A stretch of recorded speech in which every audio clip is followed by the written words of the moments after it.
Lesson 14, activities. We're going to find a lot of derivatives here and not bother simplifying answers. So part A, fundamentally I see stuff to a power. So I know the power comes down. I copy this stuff one time.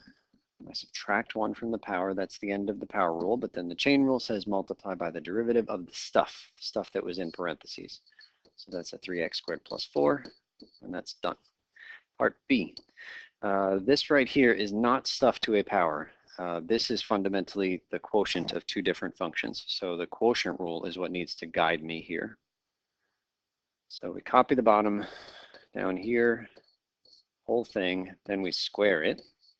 If you just write that as a 14, that's probably nicer, but I'm not going to bother simplifying it all. Then the quotient rule says bottom times derivative of the top. So I copy the original bottom, multiply by the derivative of the top. Okay, now things get complicated. The top is itself a chain rule. So the chain rule in this case is a power rule example. So we go 5 comes down, you copy this stuff, you subtract 1 from the power, and then you multiply by the derivative of what's in the parentheses. Right there, we're putting its derivative right here, and that derivative is just 2x. Don't need parentheses here, but usually you do, so I'll put them. Continuing the quotient rule, minus the top, so we're going to copy the top. Where is it? X squared plus 4 to the 5th, multiply by the derivative of the bottom. So the bottom is itself a brand new chain rule. So the derivative of the bottom, let's see, we're going to do 7 coming down, copy this stuff one time, subtract 1 from the power, and then multiply by the derivative of the stuff in the parentheses. And the derivative of the stuff in the parentheses is just plain old 3. Again, it doesn't need parentheses, but usually it does, so we'll stop there. Okay, C, this is a bunch of stuff inside of a radical. I see radicals, I immediately translate them to power of 1/2. And again, you got to ask yourself, is this a quotient fundamentally, or is this stuff to a power fundamentally? Hopefully we see this as stuff to a power, so we're using the power rule, chain rule version of the power rule. So good notation here, this is not y, this is f prime. So 1/2 comes down, copy this stuff just like it is. Don't worry about the fact that it's a fraction right now, you're just copying it. Subtract 1 from the power, and now comes the fireworks, where we multiply by the derivative of the stuff in the parentheses. It's going to be big because that stuff in the parentheses is a quotient. So we have to do the full-fledged quotient rule right there. Okay, I'll copy the bottom and square it. And then the quotient rule says bottom times derivative of the top minus the top times the derivative of the bottom. Careful here, the derivative of the bottom is not 1, it is -1. And that's it. Okay, part D. Again, I see a radical. I got to write that as a power. So that's our first translation. This is not a derivative yet, so that's why I just put straight up equals. It's not a y prime. So I'm copying all of this thing, and then the rest of it goes in brand new parentheses. And then the 4th root is a power of 1/4. And so we again ask ourselves, is this fundamentally stuff to a power, or is this fundamentally a product? This is a product. So we are doing the product rule, and within the product rule, we'll have some chain rules. So I'll use Leibniz notation here just to change it up a little bit. So product rule says first times derivative of the second. So the first gets completely copied times. Now we're doing the derivative of the second. Okay, so this thing right here is a chain rule. It's a power rule version of the chain rule. So the 1/4 comes down, we copy the stuff one time. We carefully subtract 1 from the power, but now we multiply by the derivative of the stuff in the parentheses. That's this thing. Its derivative is going here. Easy, 9x squared plus 2. Okay, that is not the end of the problem. Remember, we were in the midst of a product rule, so what we have here is first times derivative of the second, and then the product rule continues, plus second. We're going to copy all of that blue stuff, the highlighted stuff.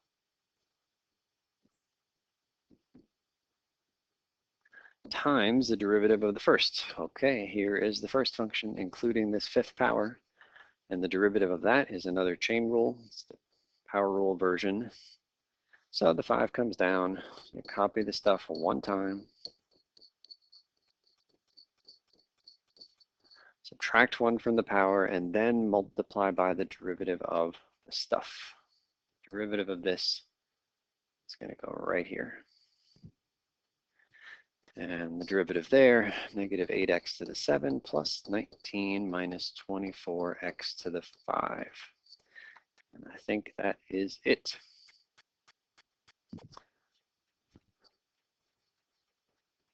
Okay, next page.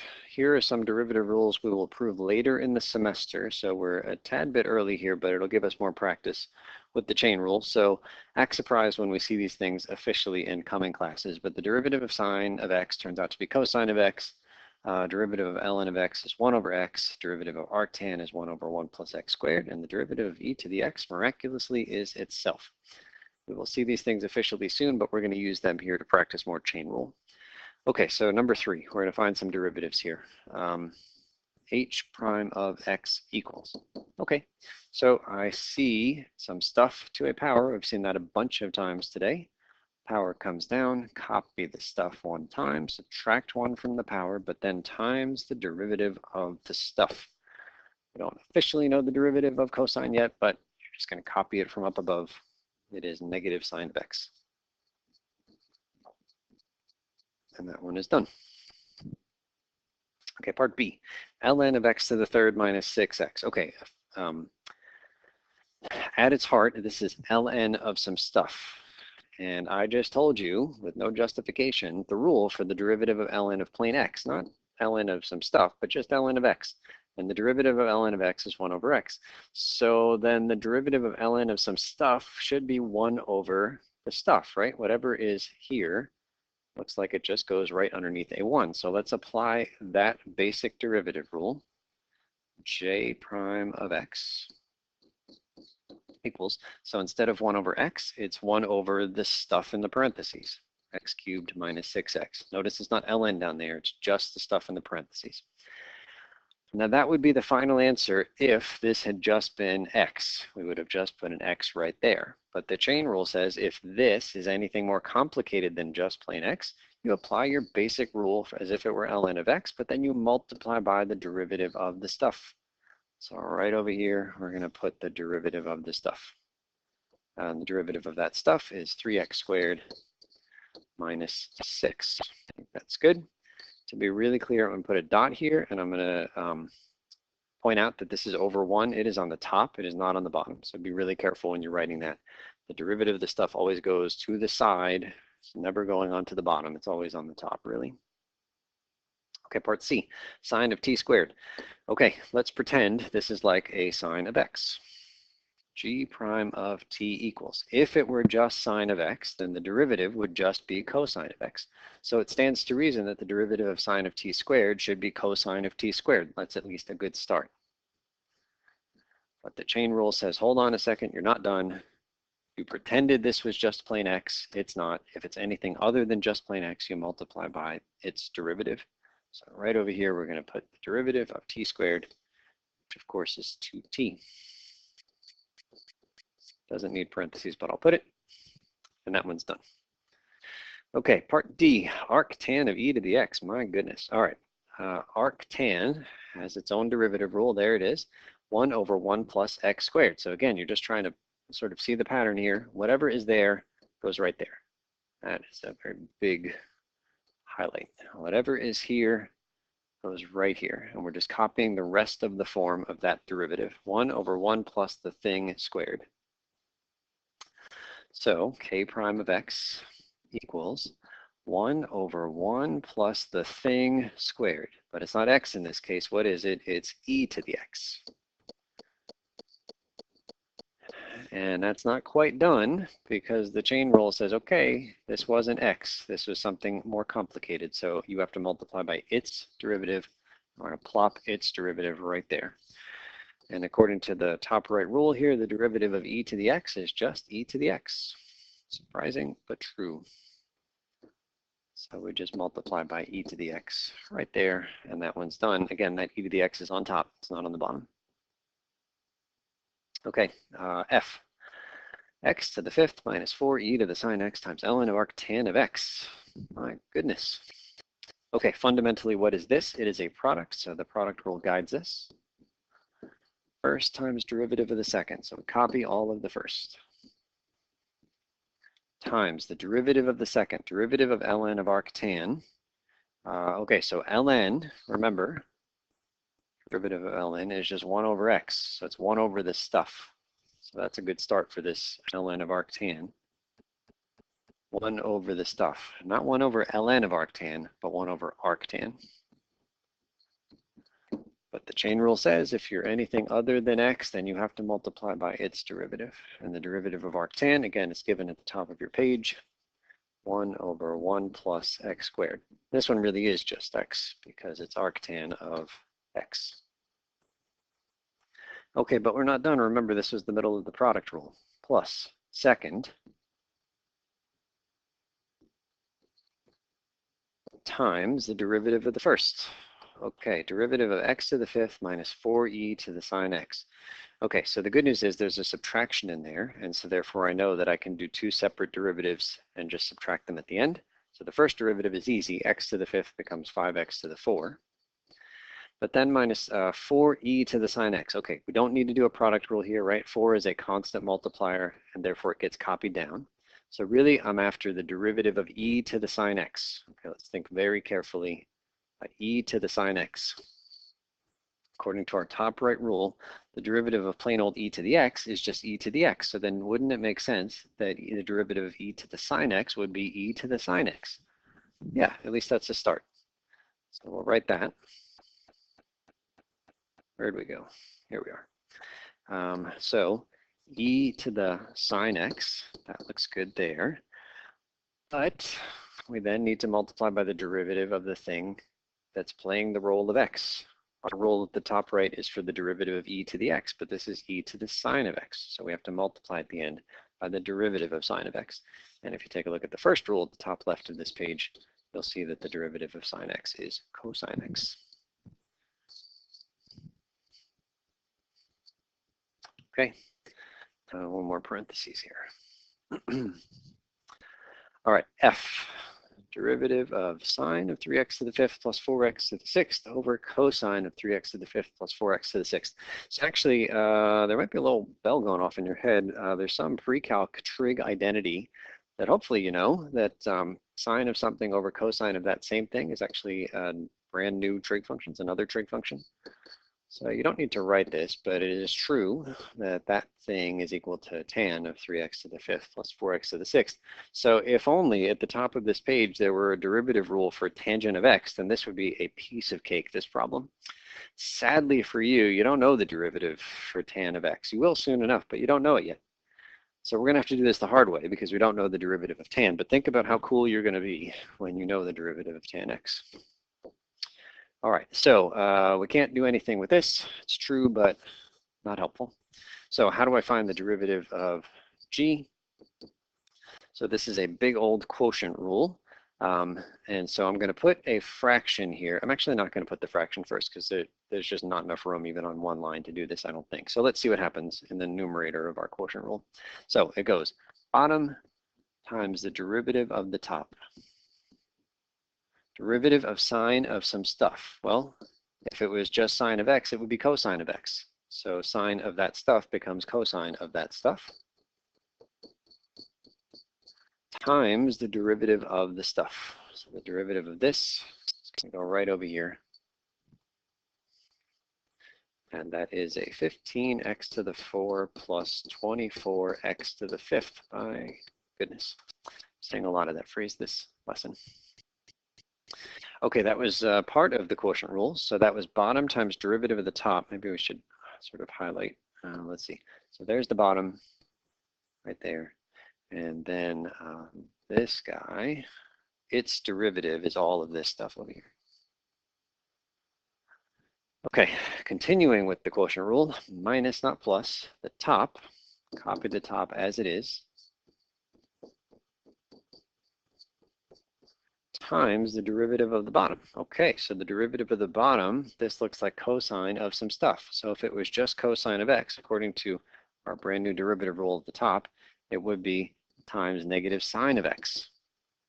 But it's not x, so we have to copy what it is. It's 3x to the 5th plus 4x to the 6th. And then times the derivative of that stuff, which goes right here. And the derivative of that stuff, of course, is 15x to the 4 plus 24x to the 5. Okay, and that's almost done, but remember this was a quotient rule, and the quotient rule has a big old fraction, so it kind of looks not quite written right, but the bottom should be squared, right? So cosine of 3x to the 5th plus 4x to the 6th. The whole thing should be squared. If you want to, you can put a square there. That's the nicest way to do it, but I'll write brackets around the whole thing, put it out here. It's more common for students to write it that way.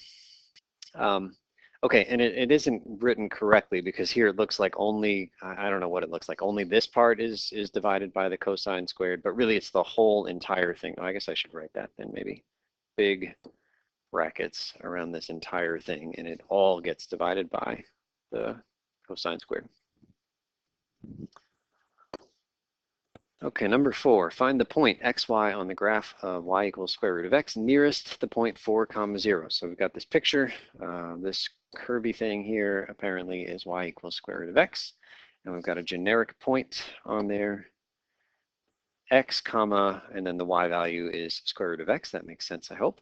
And then the point 4, 0 is fixed. And so of all the possible points that are on this parabola, not the parabola, but this square root function, you connect all of them to 4, 0, and you'd figure out which one is the shortest distance away. So that's what we're after.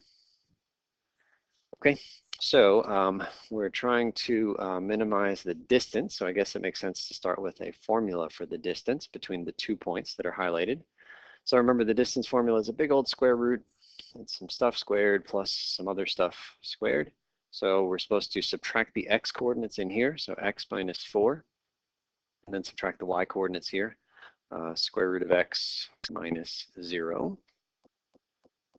So in some previous class, you might have seen that formula couched in these terms, like x1 minus x2 squared plus y1 minus y2 squared. So that's what we just applied. And what we're interested in is, well, let's clean this up just a tiny bit first. Square root of x minus 4 squared. You know what? I'm going to FOIL that out, actually. X squared minus 8x plus 16. And then and then we got square root of x. And when you square that, you just get x. And so the cleanest version of this, x squared minus 7x plus 16. Okay, great. So that's the function to be minimized. And if we're trying to minimize a function, we should take its derivative and set it equal to 0. Also, I guess figure out where the derivative is does not exist. But let's see what happens when we take a derivative. In order to take a derivative of this thing, I suppose we should write it in power form. So again, that square root becomes a half power. And now we're ready for our derivative. So let's call it d prime equals.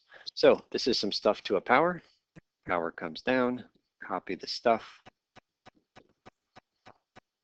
Subtract 1 from the power, multiply by the derivative of the stuff in the parentheses. Let's make this look a little bit prettier for us. Up on top, I see a 2x minus 7. That 1/2 really is a 2 on the bottom. And then this thing to the negative 1/2 power is really a square root on the bottom. Those are some exponent properties that you know. Okay, and we're trying to figure out where the derivative is 0 or undefined. I'm just going to make the derivative equal to 0 and point out that the derivative fraction equals 0 when the top is equal to 0. So that seems somewhat surprising, but we're ignoring the bottom for this equation solving. And solve for x, and we get 7 over 2. Okay, so that x equals 7/2 is one critical number for us, but remember we can also have critical points where the derivative is undefined. So technically we should also set the bottom equal to 0, which only happens when this thing inside the radical is equal to 0. So you could use the quadratic formula to solve that. Maybe it factors, I don't know. This seems like a good opportunity to demonstrate something on Wolfram Alpha real quick. So if you've never been on the site, you should check it out. It's pretty cool. Just go to wolframalpha.com. That's an F here and a PH here. And then we're just going to type the equation. X to the second minus 7x plus 16 equals 0. And it's going to zip out for us lots of info about the equation. So there's the equation. Here's the corresponding graph of the equation. We're looking for places where the equation equals 0. And that would correspond to x-intercepts, and there aren't any. So that means there are no real solutions. And you can see down here some alternate forms, and here are the complex solutions to that equation. So no extra solutions come from making the derivative undefined, but it's still something you have to look into. So we'll just say no solutions, no real solutions anyway. And so x equals 7/2 is a critical point for us. And to just make sure that, that it is indeed a maximum, I suppose like a quick sign test is in order. So you could put a 7/2 here. Remember, you put on here the function that, that the number came from. This number came from d prime. And so if we plug in, for example, 100, something out here like 100 in for x, the top is positive. You should verify that the bottom is also positive. So that one's good there. So we'll put a plus sign over there.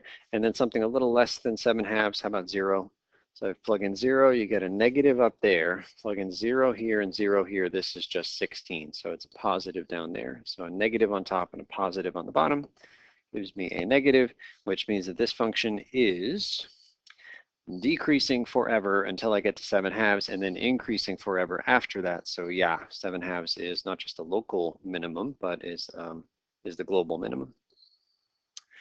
And so I think that was it. Oh, it said find the point x and y. So I suppose we also need to find the y value. The y value is just the square root of the x value. So the minimum is at 7/2, comma, square root of 7/2.